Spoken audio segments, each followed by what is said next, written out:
మావ ఈసారి అల్లాటప్ప ప్లాన్ కాదు. ఏమాత్రం ఇటు బెసక్కుండా అటు బెసక్కుండా నరమానవుడికి మనం దొరకకుండా పక్కడబందీగా ప్లాన్ వెయ్యాలి. దాన్ని ఊపిరాడకుండా చేసి దాన్ని తరివేయాలి.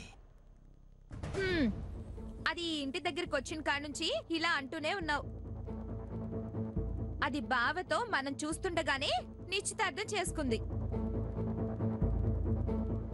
ఇలా మనం అంటూనే ఉంటాం, అది పెళ్లి చేసుకొని బావతో కాపురం పెడుతుంది.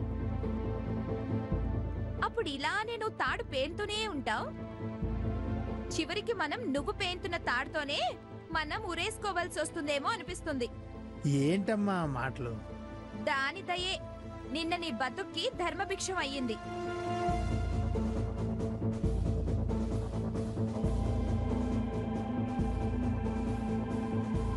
మావయ్య అదొస్తుంది.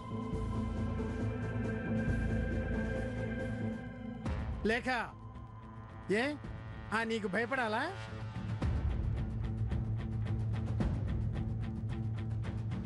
భయపడితే బతకలేము, పోరాడితే పోయేదేమీ లేదు, బానిస సంఖ్యలు తప్ప. ఏంటి ఎక్కడలేని పౌరుషం వస్తుంది?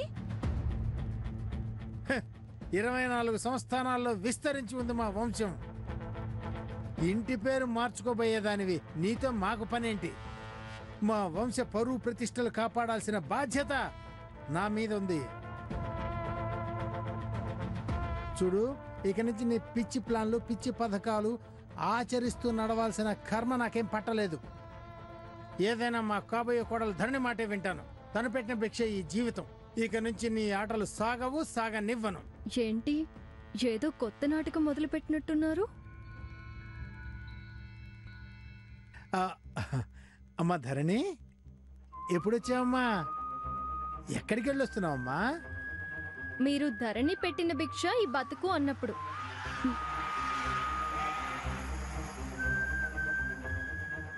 ఎందుకు మేనకోడల మీద అంతలా అరుస్తున్నారు? తనేదో అంది, నేనేదో అన్నా. ఇంతకీ ఎక్కడికి వెళ్ళొస్తున్నావమ్మా? మా అమ్మ వాళ్ళని చూసి చాలా రోజులైంది కదండి, అందుకే వెళ్ళి చూసొస్తున్నా. మంచి పని చేసావు. తల్లి చెల్లెల మీద ఆ మాత్రం ప్రేమ ఉండాలమ్మా. పైగా ఆవిడ పెద్ద ఆవిడ, ఎంత బాగా పలకరిస్తుందో. ఏంటి తమరి డ్రైవింగ్ నైపుణ్యం, నీ హోదా అలా కార్లో వెళ్ళి నీ వాళ్ళకి చూపించొస్తున్నావా? కన్న తల్లి ముందు హోదాలు దర్పాలు చూపించుకునే లక్షణం నాకు లేదు. ఎంత ఎదిగినా తల్లి ముందు చిన్న పిల్లలే అని తెలిసిందాన్ని. అయినా మా అమ్మ నాకు ఆస్తులు అంతస్తులు చూపించి పెంచలేదు. ఆప్యాయతలు, అనురాగాలు, ఆత్మాభిమానాల విలువల గురించి చెప్పి పెంచింది. ఏంటి తల్లిని చెల్లిని అలా అలా కార్లో రౌండేసి వస్తున్నావా? వాళ్ళ తల్లి చెల్లెలు తిప్పి వస్తే తప్పే ఉంది. నీకేంటమ్మా? తిప్పాలి తిప్పాలి. వాళ్ళు కార్లో రోడ్డు మీద చూసిన వాళ్లే కానీ ఇలా కార్లో తిరిగిన వాళ్ళు కాదు కదా. వాళ్ళు ఉన్న దాంట్లో తృప్తిగా బ్రతికే వాళ్లే. అయినా మీ వాళ్ళేమన్నా కన్నడ రాజులా? మైసూర్ ప్యాలెస్ లో ఉన్నోళ్ళ? రథాల మీద తిరిగినోళ్ళ? చంద్రలేఖ, బిహేవ్ యోర్సెల్ఫ్.